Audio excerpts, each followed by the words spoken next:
Hi viewers, അസ്സലാമു അലൈക്കും. എല്ലാവർക്കും എൻ്റെ നമസ്കാരം. ഇന്ന് ഞാൻ വന്നിട്ടുള്ളത് നല്ലൊരു ഡെസേർട്ടായിട്ടാണ് വന്നിട്ടുള്ളത്. ചൊവ്വരിയും അതുപോലെ ഫ്രൂട്ട്സും മാംഗോ ജെല്ലി എല്ലാം കൂടി ആഡ് ചെയ്തിട്ട് നല്ലൊരു ടേസ്റ്റിയായ റെസിപ്പിയാണിത്. അപ്പോൾ അതിനുവേണ്ടി ഫസ്റ്റ് സ്റ്റെപ്പ് നമുക്ക് മാംഗോ ജെല്ലി ഉണ്ടാക്കണം. ഒരു പാക്ക് മാംഗോ ജെല്ലി ഇട്ടിട്ട് ഞാൻ ഇതിലേക്ക് ബോയിൽ വാട്ടർ ഒഴിച്ച് നന്നായിട്ട് നമുക്കിതൊന്ന് മിക്സ് ചെയ്ത് 5 മിനിറ്റ് റൂം ടെമ്പറേച്ചറിലും അതിനുശേഷം നമുക്ക് 10 മിനിറ്റ് ഇത് ഫ്രിഡ്ജിലും വെച്ചിട്ട് ഇത് നല്ല രീതിയിൽ തണുപ്പിച്ചെടുക്കണം. നെക്സ്റ്റ് ഇതിലേക്ക് 1/4 കപ്പ് ചൊവ്വരിയാണ് ഞാൻ ഇട്ടിട്ടുള്ളത്. ഇതിലേക്ക് 3 കപ്പ് വെള്ളം ഒഴിച്ച് അടുപ്പത്ത് വെച്ച് നന്നായിട്ട് വേവിച്ചെടുക്കണം. ഇനി ഇതിലേക്ക് ഞാൻ ഒരു ആപ്പിളും ഗ്രേപ്സിനും എടുത്ത് വെച്ചിട്ടുണ്ട്. പിന്നെ 2 കപ്പ് പാല് പറ്റിച്ചിട്ട് ഇതുപോലെ ഞാൻ 1 കപ്പാക്കി മാറ്റിയിട്ടുണ്ട്. പിന്നെ ഇത് സ്ട്രോബെറി ജെല്ലിയാണ്, അത് നിർബന്ധമില്ല, ഞാൻ അത് ഉള്ളത് കൊണ്ട് ആഡ് ചെയ്യാന്നുള്ളൂ. അത്ര നല്ലതല്ല ചെയ്യുന്നത്, നമ്മൾ പരമാവധി അങ്ങനത്തെ ഒഴിവാക്കുന്നതായിരിക്കും നല്ലത്. അപ്പോൾ നമ്മൾ സാബുനരി ഇടുന്ന് വേവുന്നുണ്ട്. അപ്പോഴേക്കും നമുക്ക് ഞാൻ നേരത്തെ എടുത്ത് വെച്ച ഫ്രൂട്ട്സ് ചെറുതായിട്ട് കട്ട് ചെയ്ത് വെക്കണം.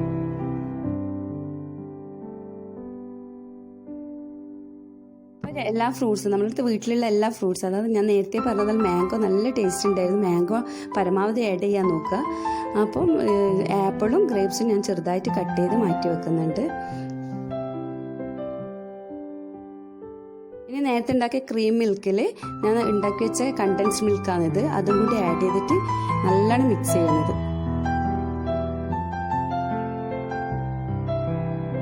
സാബുനരി നന്നായിട്ട് ബോയിൽ ആയിട്ടുണ്ട്. നമുക്കിതൊരു വേറെ പാത്രത്തിലേക്ക് മാറ്റാം. 3 കപ്പ് വെള്ളത്തിൽ 1/4 കപ്പാണ് ഞാൻ സാബുനരി എടുത്തിട്ടുള്ളത്. അപ്പോൾ ഫ്രൂട്ട്സും അതിൻ്റെ കൂടെ ഞാൻ റുമാനും കൂടി ആഡ് ചെയ്തിട്ടുണ്ട്. നേരത്തെ ഉണ്ടാക്കി വെച്ച ജെല്ലിയാണിത്, മാംഗോ ജെല്ലി. അത് നല്ലോണം സെറ്റായി വന്നിട്ടുണ്ട്. അതും കൂടി നമുക്കിത് മാറ്റി വെക്കാം. നമുക്കിനി ഇത് സെർവ് ചെയ്യാം. അതിനുവേണ്ടി ഞാൻ ഫസ്റ്റ് ചെയ്യുന്നത്, ഞാൻ നേരത്തെ പറഞ്ഞില്ലേ പാല് വറ്റിച്ചെടുത്തിട്ടുണ്ടായിരുന്നു, ആ പാലിലേക്ക് ഞാൻ ഉണ്ടാക്കിയ മിൽക്ക് മെയ്ഡ് ആഡ് ചെയ്ത് നന്നായിട്ട് മിക്സ് ചെയ്തു. ഇനി ഇതിലേക്ക് ഫസ്റ്റ് നമുക്ക് സെർവ് ചെയ്യേണ്ടത് മാംഗോ ജെല്ലിയാണ് ഞാൻ ഇട്ടിട്ടുള്ളത്.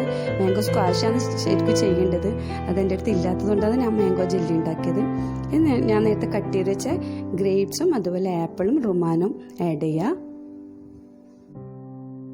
നല്ല ടേസ്റ്റ് ഉണ്ട്. പിന്നെ മാംഗോ സ്ക്വാഷ് ഉണ്ടാക്കാൻ എല്ലാവർക്കും അറിയില്ലേ, ഒരു 1/2 മാംഗോ എടുത്തിട്ട് അതിലേക്ക് കട്ടിയുള്ള പാല് ഇട്ടിട്ട് കുറച്ച് പാൽ ഒഴിച്ചിട്ട് നന്നായിട്ട് മിക്സ് ചെയ്താൽ മതി. അപ്പോൾ നല്ലൊരു ടേസ്റ്റ് ഉണ്ടായിരുന്നു. ഞാൻ അങ്ങനെ ആക്കിയിട്ടുണ്ടായത്. അപ്പോൾ ഇനി നമുക്ക് സാബുനരിയും കൂടി ഇട്ട് നമ്മൾ നേരത്തെ മിക്സ് ചെയ്ത് വെച്ച പാല്, മിൽക്ക് മെയ്ഡും വറ്റിച്ച് വെച്ച പാല് ഞാൻ മിക്സ് ചെയ്തതായിരുന്നു, അതും കൂടി ഇതിലേക്ക് ഒഴിച്ച് സെർവ് ചെയ്യാം. അപ്പം നല്ലൊരു ടേസ്റ്റ് ഉണ്ട്. അപ്പം തീർച്ചയായിട്ടും എല്ലാവരും ഉണ്ടാക്കി നോക്കുക. ഉണ്ടാക്കി ഇഷ്ടമായിട്ടുണ്ടെങ്കിൽ ഷെയർ ചെയ്യാനും കമൻറ്റ് ചെയ്യാനും മറക്കണ്ട. താങ്ക്സ്.